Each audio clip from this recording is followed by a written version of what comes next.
This is the latest in running and endurance headlines with Pace Per Mile News and Lisa Knight.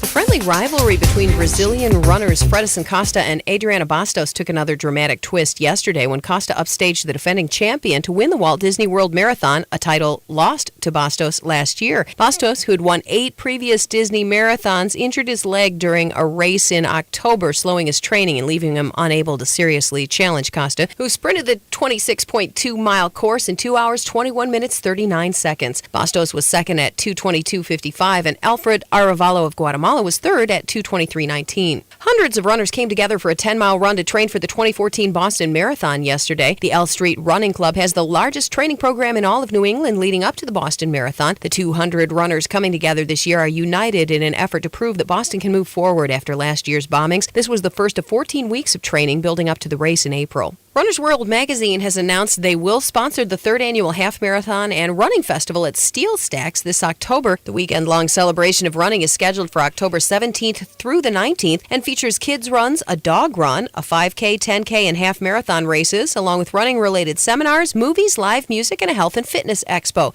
The first 2 events featured more than 6,000 participants. Race registration is currently open at www.rwhalf.com, and runners who register in 1, 2, or all 3 races can take advantage of early bird pricing through close of business today. Desiree Davila is currently training in Kenya, hoping to return to the form that made her an achingly close second-place finisher at the 2011 Boston Marathon. Davila arrived in Kenya on Wednesday and will be there 5 or 6 weeks. She's expected to be at Lorna Kiplagat's high-altitude training center for most of her trip to the country and her first prolonged stint at altitude. In the 2011 Boston Marathon, Davila traded leads with Kenya's Carolyn Kilel before settling for the runner-up spot 2 seconds behind her at 2 hours, 22 minutes, 38 seconds. It was the closest an American woman had come to winning in Boston since Lisa Larden-Weidenbach triumphed in 1985. An unidentified runner who was found unconscious in New York City's Prospect Park on New Year's Eve died Thursday after being taken off life support. The man was finally identified as 68-year-old Rin Berry after his half-brother saw a photo circulating on social media. The Prospects Heights resident was carrying only an inhaler and keys when he went into cardiac arrest. A regular runner, Berry ran the New York City Marathon in 1979 and was also a well-known advocate of vegetarian and vegan diets, self-publishing The Vegan Guide to New York City and other books. And 2 years ago, Renee McGuire Juarez of Oceanside, California, donated her time and money to Hearts for Hope, a 5K run walk that raises money for families with critically ill children. Now, she and her 2-year-old son, Ethan, who was born with a deformed heart and spine and without his esophagus connected to his stomach, will be among its beneficiaries. The McGuire Juarezes will be one of 15 families to benefit from Hearts for Hope, the biggest fundraiser of the year for the Mitchell Thorpe Foundation, a Carlsbad area nonprofit that provides care to caregivers. Hearts for Hope will be held at 9 a.m. February 1st at Poinsettia Park in Carlsbad. More than 1,000 adults and children are expected to participate in the event. That's your Pace Per Mile News on Monday, January 13th. I'm Lisa Knight.